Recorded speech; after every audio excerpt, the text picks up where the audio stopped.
Il vous écoute plus. Bon, eh ben, c'est bien qu'il m'écoute parce que je vais parler de lui.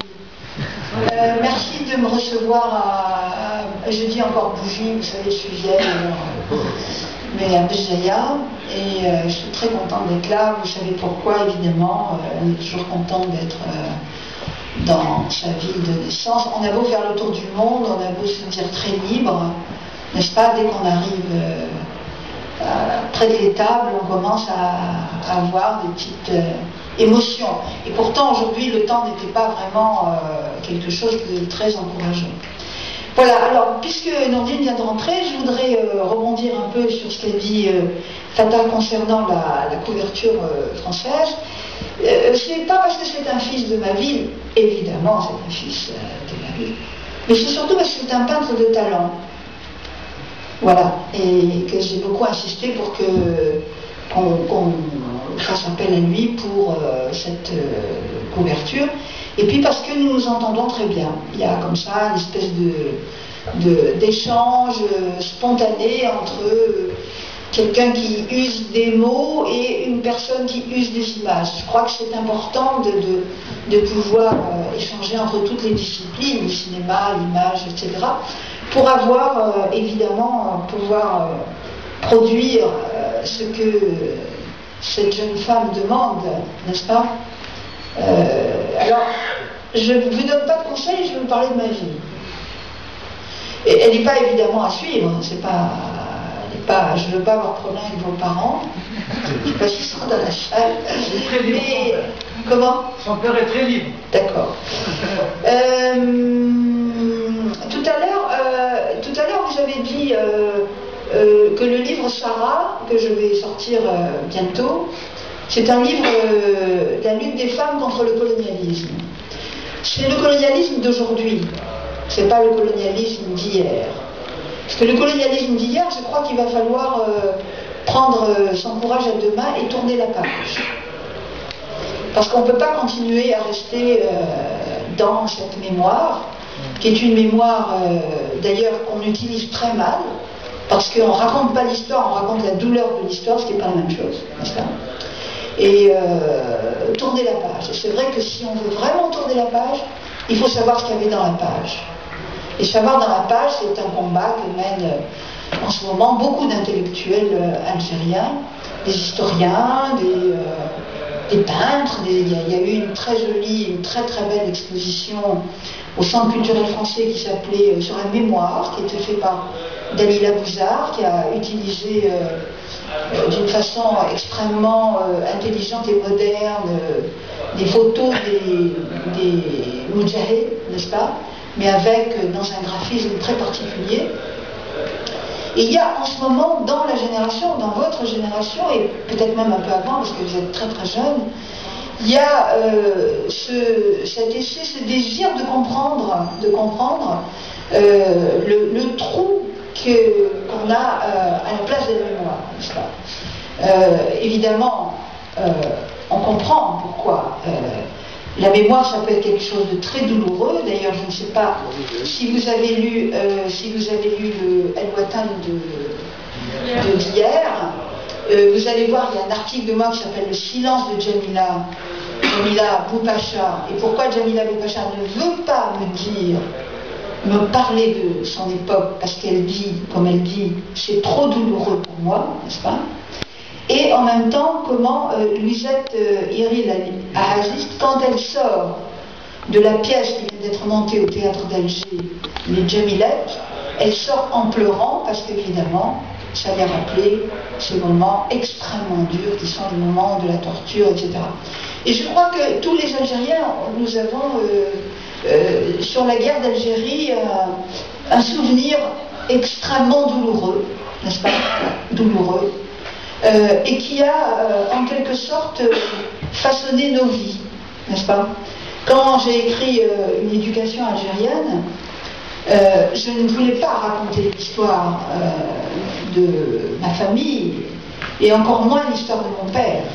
Je voulais raconter l'histoire d'une utopie, c'est-à-dire l'utopie que j'avais portée dans les années 60, quand l'Algérie a été indépendante, et que nous avons été une jeunesse enthousiaste, n'est-ce pas?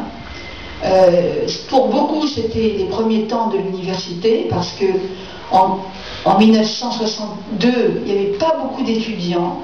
Dans toute l'Algérie, il y avait 500 étudiants, c'était rien du tout. Hein. Moi, quand j'ai été licencié en droit en 1966 ou 67, nous étions 4 licenciés en droit dans la session de 67. Donc nous étions vraiment une poignée de jeunes. Hein, et dans la salle, je vois tous ces jeunes de cette époque, il y en a quelques-uns, où nous avons porté cette utopie de cette Algérie. C'est ça que je voulais écrire. Je voulais écrire en pensant qu'au fond, on pouvait faire le silence sur des épisodes de nos vies qui étaient des épisodes douloureux. Et ces épisodes, au fur et à mesure que j'écrivais, elles sont sorties.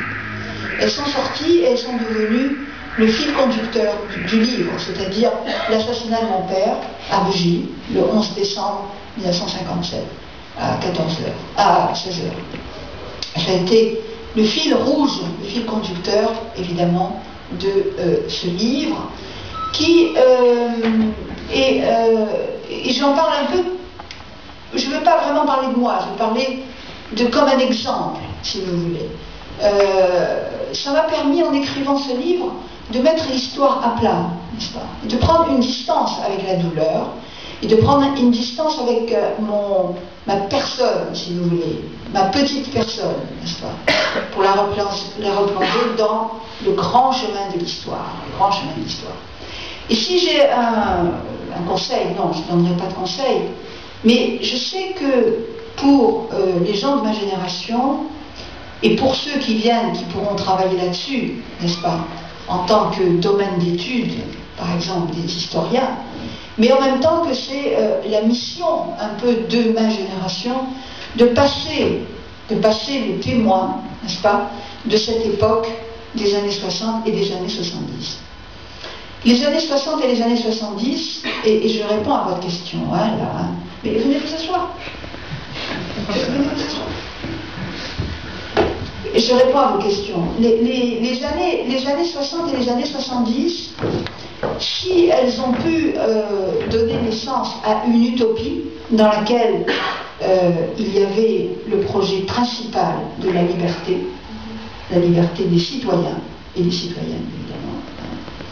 Si nous étions encore sur ce projet, c'est que nous portions encore, très vivant en nous, l'histoire de l'Algérie, c'est-à-dire ce mouvement qui est né entre les deux guerres mondiales et qui a commencé à inscrire dans l'imaginaire, dans la pensée, dans les projets d'une classe algérienne, pas toute l'Algérie, il ne faut pas mentir ou être naïf, mais d'une certaine catégorie de gens qui avaient eu accès à la culture du colonisateur et qui, parce qu'ils avaient eu accès à la culture du colonisateur, avaient été capables de démonter les mécanismes de l'oppression du colonialisme. C'est ça qui est très important à savoir. Et cette première génération, cette génération de gens qui ont porté consciemment ou inconsciemment ce désir de liberté, étaient sans doute ceux qui avaient un projet, ce que j'appellerais abusivement, cet axe du nationalisme républicain. L'image la plus emblématique, c'est celle de Ferhat Abbas, que vous connaissez tous, n'est-ce pas, qui avait un projet de société qui n'était pas un projet en rupture avec la tradition, mais qui était un projet de progrès par rapport à la tradition, et qu'il voulait inscrire. Quand Ferhat Abbas décide de s'opposer à la France, il le fait au nom d'un principe qu'on lui avait enseigné à l'école française, au nom de la liberté, l'égalité et la fraternité. Et il le dit dans ses mémoires. Quand j'étais à l'école, on me tapait sur les doigts parce que je n'avais pas retenu ma leçon liberté, égalité, fraternité, et maintenant que je veux le dire, on m'empêche de parler. C'est ce qu'écrit mot à mot Ferhat Abbas dans son livre. Ça veut dire que cette première phase cette pensée nationaliste qui a été...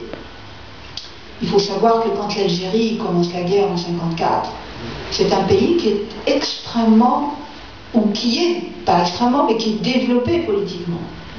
Contrairement à la Tunisie, contrairement au Maroc, l'Algérie est un pays qui a des partis politiques, qui a des syndicats, qui a même une association religieuse réformatrice.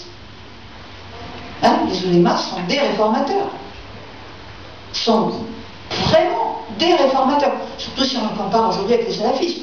Mais même sans les comparer à l'extrême, on peut, en étudiant les textes des oulémas, voir comment ils avaient cette vision de la société. Une société musulmane, avec la culture, etc. Mais avec cette vision. C'est quand même intéressant, vous devez savoir, que quelques-unes des femmes qui ont marqué l'Algérie dans les années 50, dans les années 50 et même dans la fin des années 40, sont des filles de gens qui étaient dans les oulémas et qui ont été à l'école des oulémas. N'est-ce pas? Je pense à Mamia Chentouf, je pense à la femme de l'ambassadeur Brahimi qui était lui aussi un fils de ouléma, mais qui était... Et il faut dire même que, vous savez, puisqu'on est à Bougie, je suis un peu nostalgique, vous devez comprendre pourquoi. J'ai retrouvé une photo de mon père avec des gens de Bougie, d'ailleurs ce serait amusant de voir si on reconnaissait des gens d'ailleurs, où ils sont tout un groupe de personnes attendant le passage de Ben Badis. Ils attendaient Ben Badis. Alors c'est vrai qu'il y a beaucoup de gens en tenue très traditionnelle. Mon père est déjà en costume, etc. Mais on voit bien qu'il y a toute une Algérie là qui est très, disons, pluriculturelle, où il y a un vrai bouillonnement. Et cette utopie des années 60, elle est vraiment l'héritière ou l'enfant de ce mouvement nationaliste qui a été basé d'abord sur la liberté, vous voyez.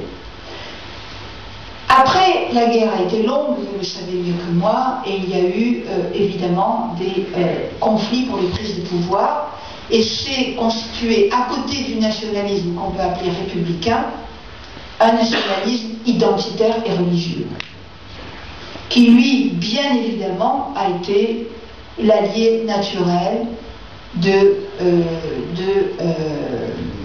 comment est-ce qu'on peut dire, de ceux qui faisaient passer les militaires avant les civils. Vous savez, la grande leçon de la Soumam, c'était que le civil devait primer sur le militaire, n'est-ce pas? C'est d'ailleurs pour ça qu'Aban Ramdan, sans doute, a été éliminé. Et que c'est pour ça qu'à partir de 60, la question est réglée, c'est le militaire qui l'emporte sur le civil. Et de ce fait-là, évidemment, l'allié naturel d'un mouvement organisé comme un mouvement militaire dans tous les pays du monde, ça va être plutôt un nationalisme conservateur et un nationalisme religieux, d'obédience religieuse. Alors, nos espoirs d'être des femmes libres, évidemment, dans ces conditions, ont été très fragilisés par les dernières alliances qui ont eu lieu pendant la guerre, dans les années 60 à peu près, vous voyez. Et c'est pour ça que quand l'Algérie en 62 est indépendante, la chose qu'on ne pourra pas faire dans le premier temps de l'Algérie, c'est d'adopter un code de la famille qui reconnaisse la dignité et l'égalité des femmes, n'est-ce pas? On a tout fait, on a enlevé les terres aux gens, leur a empêché de parler leur langue, on a empêché les gens de circuler dans les pays, on a vraiment, les pouvoirs révolutionnaires algériens des premières années, s'est attaqué à tous les domaines de la vie, n'est-ce pas? Le seul domaine qui a résisté, qui a résisté, qui était un vrai problème, qui n'a jamais pu être résolu de 1962 à 1984, c'est-à-dire qu'il a fallu attendre 22 ans pour régler le problème, c'est le code de la famille. Parce que là, on sentait qu'il y avait là une vraie opposition. Alors, si je devais, je pense, ce qui serait utile pour les jeunes femmes comme vous, si vous voulez, c'est de faire le lien avec l'histoire, de reprendre le lien avec l'histoire. Parce que je considère que, je dis ça d'une manière un petit peu excessive, mais en 1954, je crois qu'il y a deux guerres qui commencent en Algérie. Il y a une guerre contre les Français, qui va finir en 62, et il y a une guerre contre la société civile. Vous voyez? Et celle-là, elle continue. Et j'ai l'impression que, quand je parle des révolutions arabes, et je vais parler des révolutions arabes tout de suite, pour moi, la chose qui était la plus immédiate dans ma tête, c'était l'histoire qui se remettait en marche. J'ai eu l'impression que tout d'un coup, un demi-siècle post-colonialiste, et dans tous les pays, c'est la même date à peu près, en Tunisie, au Maroc, en Égypte, en Algérie, on est à peu près sur les mêmes dates, c'est-à-dire les années, fin des années 50, début des années 60, vont libérer la Tunisie, l'Égypte, le Maroc, tous ces pays-là. Donc on peut considérer que de 1962, la guerre d'Algérie, la fin de la guerre, et la révolution du 14 janvier 2011, il y a 50 ans un demi-siècle, que j'appelle un demi-siècle de post-colonialisme. Sur le plan politique, il me semble que la révolution tunisienne, qui est une vraie révolution d'ailleurs, la révolution tunisienne met fin à une période qu'on peut appeler une période post-coloniale. Dans cette période post-coloniale, pourquoi post-coloniale? Parce qu'elle est marquée par la lutte anticoloniale. C'est-à-dire que le personnel politique, les idées politiques sur lesquelles on a vécu pendant 50 ans, sont issues, non pas du présent, dans lequel on les vivait, mais étaient issues du passé, étaient issues de la lutte anticolonialiste et étaient issues du colonialisme. C'est-à-dire que les pouvoirs installés dans tous les pays pendant 50 ans, et dans certains pays ça continue d'ailleurs, ont utilisé la mémoire de la colonisation et de la décolonisation abusivement pour construire leur pouvoir. Vous voyez? Et ce qui est intéressant, c'est qu'on a l'impression que ces idées qui ont porté l'Algérie dans ce grand sursaut magnifique de 1954, où tout un peuple pratiquement s'est trouvé être un peuple héroïque, quelque sorte, du côté de ceux qui allaient combattre l'armée française, n'est-ce pas, et les Français. Toutes ces idées-là sont nées de ces mouvements de liberté. Et que, évidemment, pendant la guerre, on n'a pas pu parler de liberté, parce qu'on avait un ennemi commun qui était les Français. Donc on n'en a pas parlé. L'objectif, c'était vaincre. En 62, on n'en a pas parlé non plus. Quand nous étions, moi, quand j'étais à l'université, quand on parlait des femmes, on nous disait après. D'abord, il faut développer le pays. D'abord, il faut éduquer le peuple. Ça, c'est un mot que je n'oublierai jamais. Parce qu'en réalité, c'est un mot faux. On voit les résultats de l'éducation. Il faut éduquer. Donc, on nous disait d'une manière ou d'une autre, sans nous le dire, que nous étions des privilégiés et qu'il fallait qu'on attende pour faire parler nos idées. Et que bien évidemment, nous n'avons pas attendu. il faut prendre l'histoire du mouvement étudiant en Algérie et avec les mouvements, par exemple,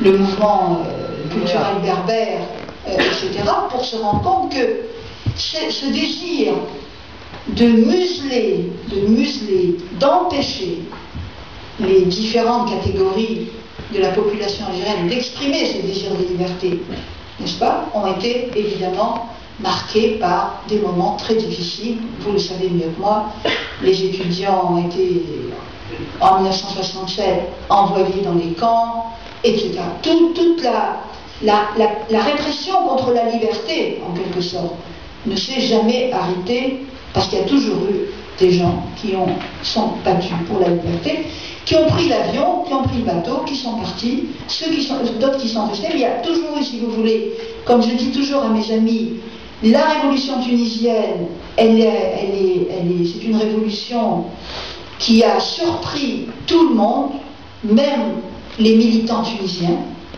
Mais il faut savoir que depuis 50 ans, dans les pays arabes, tous les pays arabes, il y a une résistance, une vraie résistance intellectuelle, parfois même des résistances d'ailleurs armées malheureusement, des résistances politiques, si on prend le FFS par exemple, ces partis politiques qui se sont organisés clandestinement. En Tunisie, il y avait beaucoup de partis clandestins. Donc on peut dire, si vous voulez, qu'il y a eu toujours, pendant 50 ans, ce combat, etc. Alors, la question des femmes. La question des femmes, c'est que, tout à l'heure, vous avez parlé d'un livre que j'ai écrit et qui s'appelle L'énigme Maghreb. Parce que, quand vous analysez la situation des femmes dans les pays arabes, tous les pays, vous vous dites, là, il y a quelque chose qui ne va pas. Parce que c'est quand même quelque chose qui est énigmatique. C'est une énigme. Ces pays sont des pays modernes.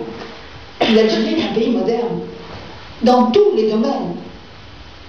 Vous pouvez trouver de la pénicilline, vous pouvez trouver des téléphones, vous pouvez prendre des avions, vous pouvez aller passer 15 jours en Amérique, si vous avez l'argent, bien évidemment. Je veux dire, on n'est pas coupé du monde, on est dans le monde.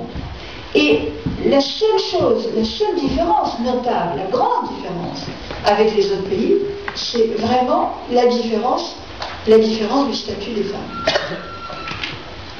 C'est la différence du statut des femmes.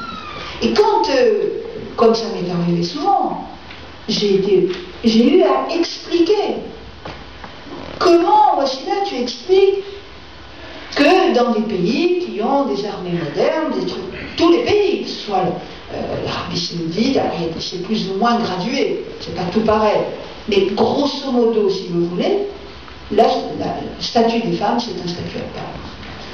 Alors, moi, je suis une enfant des années 60. Et dans les années 60, on avait la mauvaise habitude de tout politiser. On était plutôt les enfants de Marx que les enfants du prophète. Et donc, on avait l'habitude de tout politiser, n'est-ce pas? Et donc, j'essaie de m'intéresser, quelle est l'explication politique de cette situation des femmes dans nos pays, n'est-ce pas? À la fin. À la fin. Vous partez? Au revoir. Merci, au revoir.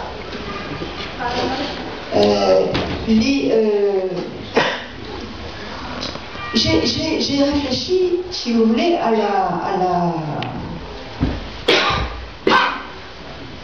Vous savez que quand le peuple français était aux portes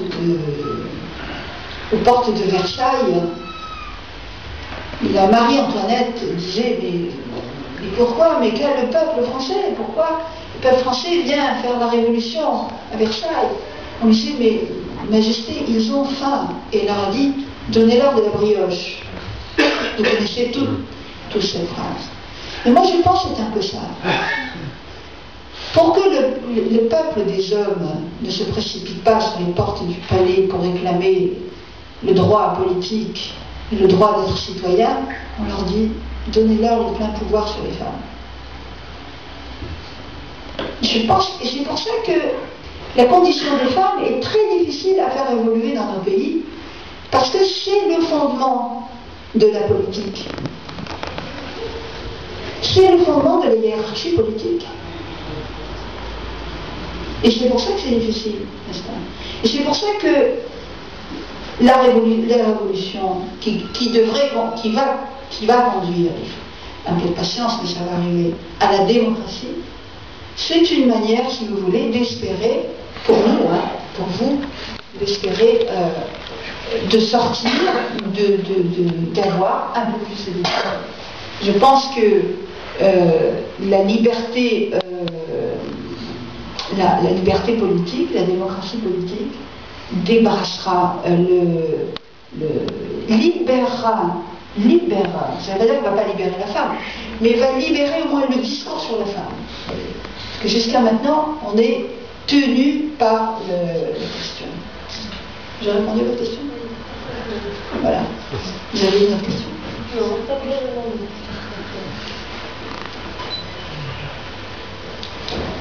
Je peux présenter le livre un petit peu? Bien sûr.